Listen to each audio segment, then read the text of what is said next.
Hello दोस्तों, मेरे प्यारे से यूट्यूब चैनल में आप सभी का स्वागत है। यदि अभी तक आपने मेरे चैनल को सब्सक्राइब नहीं किया है तो चैनल को सब्सक्राइब कर दीजिए, लाइक कर दीजिए और शेयर भी कर दीजिए। तो चलिए आज हम पढ़ते हैं केमिकल बॉन्डिंग से रिलेटेड कुछ इम्पोर्टेंट मल्टीपल चॉइस क्वेश्चन, जिसमें हम कॉन्सेप्ट के साथ साथ क्वेश्चन भी हम लोग यहाँ पर करेंगे। ओके, तो ये जो है केमिकल बॉन्डिंग क्लास 9 चैप्टर का है।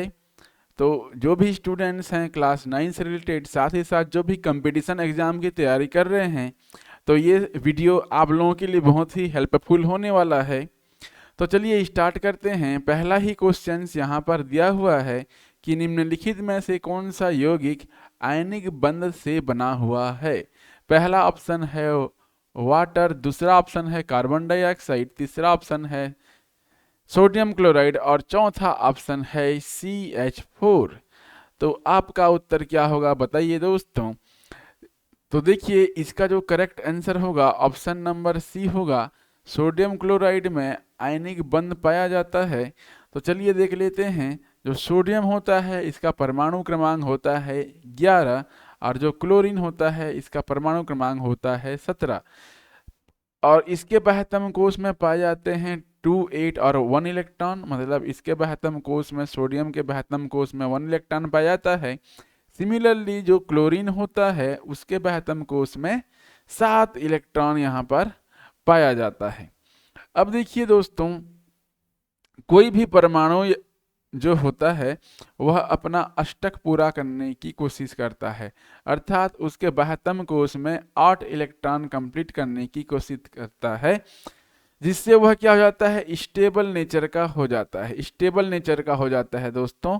तो इसी को हम लोग अष्टक नियम भी बोल देते हैं, ऑक्टेट रूल भी इसी को बोल देते हैं, अष्टक नियम भी इसे कहा जाता है। मतलब कोई भी परमाणु यदि बाह्यतम कोश में 8 इलेक्ट्रॉन पूरा करता है, जिससे वह परमाणु स्थायी हो जाता है, स्टेबल हो जाता है, उसी को हम अष्टक नियम कहते हैं। तो देखिए सोडियम के बाह्यतम कोश में 1 इलेक्ट्रॉन और क्लोरीन के बाह्यतम कोश में 7 इलेक्ट्रॉन यहाँ पर प्रेजेंट हैं। तो क्या होगा दोस्तों कि जो सोडियम होता है उसको तो 7 इलेक्ट्रॉन एक्सेप्ट करना मुश्किल हो जाएगा, और मुश्किल हो जाएगा तो ये जो सोडियम होता है वह अपना 1 इलेक्ट्रॉन इसको देता है, कंप्लीट डोनेट कर देता है। ठीक है, कंप्लीट यहाँ पर इसको डोनेट कर देता है। अच्छे से इसको डोनेट करने के पश्चात क्लोरीन के बाह्यतम कोश में हो जाता है 2, 8 और 8 इलेक्ट्रॉन, जबकि सोडियम के बाह्यतम कोश में हो जाता है आफ्टर डोनेशन 2 और 8 इलेक्ट्रॉन। इस प्रकार से इसके बाह्यतम कोश में भी 8 इलेक्ट्रॉन कंप्लीट हुआ और इसके बाह्यतम कोश में भी 8 इलेक्ट्रॉन कंप्लीट हो गया। अतः सोडियम प्लस स्थिति में आ जाएगा और क्लोरीन माइनस स्थिति में आ जाएगा, क्योंकि सोडियम ने 1 इलेक्ट्रॉन डोनेट किया है इसीलिए सोडियम प्लस, और क्लोरीन ने 1 इलेक्ट्रॉन एक्सेप्ट किया है इसीलिए क्लोरीन -1 स्थिति में आ जाएगा। और इनके बीच में जो बंध बनेगा वही हमारा क्या होगा, आयनिक बंध होगा, आयनिक बॉन्ड होगा। अतः इसका correct answer option number C हो जाएगा। ऐसे और कौन कौन से एग्जाम्पल्स हैं दोस्तों जिसमें हम आयनिक बंध पाया जाता है, तो उसके भी नाम बताइए। तो मैं बता देता हूँ, सोडियम क्लोराइड के अलावा पोटेशियम क्लोराइड हो गया, कैल्शियम ऑक्साइड हो गया, मैग्नीशियम ऑक्साइड हो गया। ठीक है, इनमें भी कौन सा बॉन्ड पाया जाता है, आयनिक बॉन्ड पाया जाता है। तो इसको आप नहीं भूलेंगे। क्लियर। चलिए आगे बढ़ते हैं। निम्नलिखित में से कौन सा यौगिक जल में घुलनशील है। जल में घुलनशील यौगिक का नाम बताना है। कार्बन डाइसल्फाइड, कार्बन टेट्राक्लोराइड, ये होता है हमारा एल्कोहल, या ये होता है क्लोरोफॉर्म, CHCl3 क्लोरोफॉर्म। तो इसका जो करेक्ट आंसर हो जाएगा एल्कोहल, ऑप्शन नंबर सी हो जाएगा। देखिए एल्कोहल, इस एल्कोहल और वाटर के बीच में यहाँ पर अच्छे से हाइड्रोजन बॉन्ड बनता है। ठीक है, हाइड्रोजन आबंध का निर्माण होता है यहाँ पर, और इसी हाइड्रोजन बंध के कारण ये जो अल्कोहल होता है वो जल में घुलनशील होता है। इसके अलावा कार्बन डाइसल्फाइड, कार्बन टेट्राक्लोराइड और क्लोरोफॉर्म और वाटर के बीच में उतना जो है प्रबल हाइड्रोजन बॉन्ड का निर्माण नहीं होता। ठीक है, अतः इसका करेक्ट ऑप्शन सी हो जाएगा। चलिए आगे बढ़ते हैं। कोवेलेंट बॉन्ड में परमाणु क्या करते हैं? कोवेलेंट बॉन्ड में इलेक्ट्रॉनों का स्थानांतरण होता है, इलेक्ट्रॉनों का साझा करना, प्रोटॉनों का साझा करना या न्यूट्रॉनों का स्थानांतरण होता है। तो इन ऑप्शन में जो करेक्ट ऑप्शन हो जाएगा वह होगा ऑप्शन नंबर बी, इलेक्ट्रॉनों का साझा करना। तो देखिए दोस्तों, यहाँ पर हाइड्रोजन होता है, हाइड्रोजन के बहतम कोश में एक इलेक्ट्रॉन होता है। तो आप लोग जानते हैं H2, N2, O2, hydrogen, nitrogen, oxygen, chlorine, fluorine, इनमें जो है कौन सा बॉन्ड पाया जाता है? कोवेलेंट बॉन्ड पाया जाता है, कोवेलेंट बॉन्ड। तो हाइड्रोजन के बहतम कोश में एक इलेक्ट्रॉन होता है। इस प्रकार से मैंने दो हाइड्रोजन बना लिया। अब ये क्या करेंगे? दोनों आपस में इलेक्ट्रॉन का साझा करेंगे। तो एक एक इलेक्ट्रॉन का साझा कर लिए और साझे के फलस्वरूप जो बंध यहाँ पर बनता है उसी को हम लोग बोल देते हैं कोवेलेंट बॉन्ड या सहसंयोजी बंध भी इसे बोलते हैं। इसका जो अन्य नाम होता है वह होता है सहसंयोजी बंध। तो जो सहसंयोजी बंध पाया जाता है हाइड्रोजन में, नाइट्रोजन में, ऑक्सीजन में, क्लोरीन में, फ्लोरीन में, इसके अलावा जितने भी हाइड्रोकार्बन है हाइड्रोकार्बन में भी और कई सारे यौगिक में यह सहसंयोजी बंध का निर्माण होता है। यहाँ पर इलेक्ट्रॉनों का साझा होता है, जितने भी परमाणु होंगे वो इलेक्ट्रॉन का साझा करेंगे। अतः ऑप्शन नंबर बी यहाँ पर करेक्ट हो जाएगा। अब देखिए चौथा क्वेश्चन क्या कहता है? CH2Cl2 तथा अमोनिया में कार्बन तथा नाइट्रोजन की संयोजकता क्या होती है? तो हमारा पहला ही सवाल उठता है कि यह संयोजकता होता क्या है? तो इसको हम लोग बोल देते हैं बॉन्ड फॉर्मेशन कैपेसिटी। ठीक है, सीधा सीधा आप बोलेंगे इसको बॉन्ड फॉर्मेशन कैपेसिटी, बंध बनाने की क्षमता। बंध बनाने की क्षमता जो होती है संयोजकता कहलाती है। और जो पहला ही स्ट्रक्चर दिया गया है CH2Cl2, इसको मैं कुछ इस तरह से ड्रॉ कर सकता हूं। तो कार्बन कुल 4 आबंध बनाता है, अतः कार्बन की संयोजकता 4। और अमोनिया में नाइट्रोजन जो है यहाँ पर 3 हाइड्रोजन के साथ बंध बनाया है, तो इसकी संयोजकता हो जाएगी 3। तो कार्बन 4 बंध बनाया है, अमोनिया 3 बंध बनाया है, अतः इसका correct answer option number C हो जाएगा। यहाँ पर बंध बनाने की क्षमता। और कार्बन में पूरे पीरियोडिक टेबल में, पूरे आवर्त सारणी में कार्बन ही एक ऐसा तत्व है जिसके बंध बनाने की क्षमता सबसे अधिक होती है और इसमें कैटिनेशन टेंडेंसी होती है। याद रखना, कैटिनेशन टेंडेंसी श्रृंखलन का गुण पाया जाता है। श्रृंखलन का गुण कार्बन में पाया जाता है। इसीलिए तो यहाँ पे 60 कार्बन, 70 कार्बन, 80 कार्बन, 100 कार्बन आपस में यहाँ पर जुड़ सकते हैं और हाइड्रोकार्बन का फॉर्मेशन यहाँ पर कर सकते हैं। क्लियर है? चलो आगे बढ़ते हैं। यह प्रश्न भी आपको समझ में आया होगा। नेक्स्ट क्वेश्चन है, जब दो परमाणुओं के बीच आबंध बनता है तो प्रणाली की ऊर्जा बढ़ती है, घटती है, वैसी ही रहती है, बढ़ती या घटती रहती है? तो याद रखना, जब भी बंध का निर्माण होगा, बंध निर्माण की प्रक्रिया जहां पर भी होगी, बॉन्ड फॉर्मेशन जहां पर होगा, वहां पर हीट जो होती है वो रिलीज हो जाती है, यहाँ पर बाहर निकलती है हीट। और जब भी बंध जो है यहाँ पर ब्रेक होगा, जब भी बंध यहाँ पर ब्रेक होंगे, वहाँ पर हीट जो होती है एब्जॉर्ब होती है। मतलब यहाँ पर हीट जो होता है वो सिस्टम ग्रहण करेगा यहाँ पर। तो यहाँ पर बोला है आबंध बनता है बोला है, तो आबंध जब भी बनेगा हमेशा हीट रिलीज होगी, बाहर निकलेगा और बाहर निकलने से ऊर्जा प्रणाली जो होती है वो घट जाती है। ऊर्जा प्रणाली घट जाएगी क्योंकि हीट यहाँ पर बाहर निकल रहा है और यहाँ पर हीट एब्जॉर्ब हो रहा है, तो यहाँ पर ऊर्जा जो होती है बढ़ जाती है। तो हमारा यहाँ पर करेक्ट ऑप्शन जो है वो बी हो जाएगा। तो यहाँ पर बंध का निर्माण हो रहा है, इसीलिए यहाँ पर बी ऑप्शन होगा, करेक्ट है। चलो आगे बढ़ते हैं। जल के उच्च क्वथनांक का कारण है।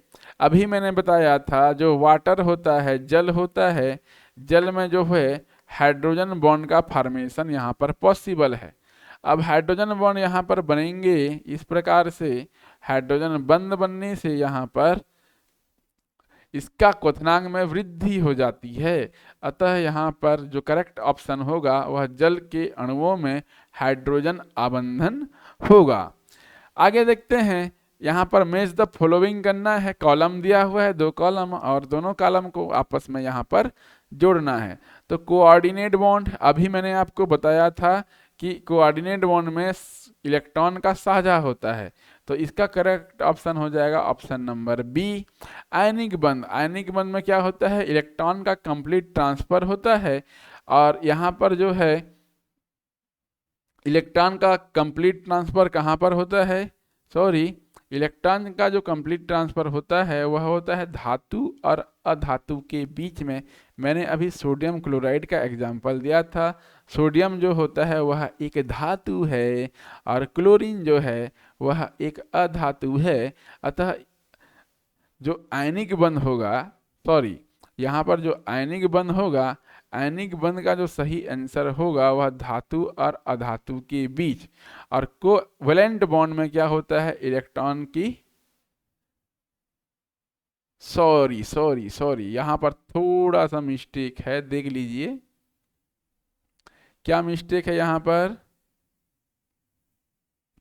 जो कोऑर्डिनेट बॉन्ड होगा वह होगा लोन पेयर, जो है शेयर्ड पेयर में कन्वर्ट हो जाता है। आयनिक बंध होता है धातु और अधातु के बीच में बनता है। कोवैलेंट बॉन्ड इलेक्ट्रॉन का साझा होता है और इलेक्ट्रोस्टैटिक आकर्षण में इलेक्ट्रॉन का स्थानांतरण होता है। फिर गड़बड़ी कर दिया मैंने, तो ये जो है कोवैलेंट बॉन्ड में इलेक्ट्रॉन की साझेदारी होती है, तो ऑप्शन नंबर बी हो जाएगा। क्लियर है इतना, कोवैलेंट बॉन्ड में इलेक्ट्रॉन की साझेदारी। आयनिक बॉन्ड धातु और अधातु के बीच में बनता है। कोऑर्डिनेट बॉन्ड जो होता है लोन पेयर शेयर्ड पेयर में कन्वर्ट होता है। और इलेक्ट्रोस्टैटिक आकर्षण का करेक्ट ऑप्शन इलेक्ट्रॉन का स्थानांतरण हो जाएगा। चलिए आगे देखते हैं, यहाँ पर असर्शंस और रीजन दिए गए हैं, कौन सा सही है और कौन सा गलत है ये आपको यहाँ पर बताना है। तो देखिए, परमाणु केवल इलेक्ट्रॉन साझा करके या स्थानांतरण करके स्थिर बनते हैं। जी हाँ, जो असर्शंस है, ए असर्शंस, वो जो है 100% करेक्ट है। मैंने अभी आपको बताया था इसके प्रीवियस स्लाइड में या फर्स्ट वाले स्लाइड में, जब भी बंध का निर्माण होता है अष्टक पूरा करने के लिए, ऑक्टेट कंप्लीट करने के लिए ही बनता है और आपस में साझा करते हैं। जो स्लाइड फर्स्ट है इसी में मैंने आपको आंसर यहाँ पर दे दिया है कि इलेक्ट्रॉन साझा करके या स्थानांतरण करके अष्टक बनाते हैं। जैसे यहाँ पर आयनिक बॉन्ड हो गया, आयनिक बॉन्ड में कंप्लीट इलेक्ट्रॉन ट्रांसफर होता है, ठीक है, कंप्लीट इलेक्ट्रॉन का ट्रांसफर होता है। और जो कोवैलेंट बॉन्ड होता है, कोवैलेंट बॉन्ड में यहाँ पर बराबर मात्रा में इक्वल इलेक्ट्रॉन की जो होती है पार्टनरशिप होती है, ठीक है, साझेदारी होती है, पार्टनरशिप होती है। इसके बाद रीजन क्या कहता है, परमाणु स्थिरता पाने के लिए रासायनिक बंध बनाते हैं। जी हाँ, आयनिक बंध और कोवैलेंट बॉन्ड दोनों ही प्रकार का बंध बनाते हैं। अतः ए एंड आर दोनों यहाँ पर करेक्ट हैं और आर ए की सही व्याख्या भी करता है। क्लियर है। नेक्स्ट आगे बढ़ते हैं, अमोनिया और वाटर दोनों के केंद्रीय परमाणु sp3 हाइब्रिडाइज्ड होते हैं। ये असर्शन दिया हुआ है, अमोनिया और वाटर दोनों के केंद्रीय परमाणु sp3 हाइब्रिडाइज्ड होते हैं। तो जी हाँ, अमोनिया एंड वाटर दोनों में ही sp3 हाइब्रिडाइजेशन पाया जाता है। जी ये ऑप्शन करेक्ट है। और यहाँ पर जो रीजन क्या बोलता है, रीजन ये तो हमारा करेक्ट हो गया असर्शंस।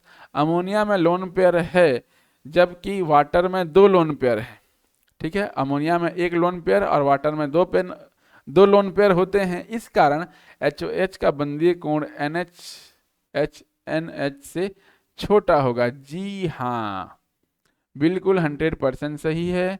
अतः ए एंड आर दोनों यहाँ पर करेक्ट हैं और आर जो है सही व्याख्या करता है। ठीक है, आर इसकी सही व्याख्या करता है। तो दोनों ही असर्शंस और रीजन दोनों ही यहाँ पर करेक्ट हैं।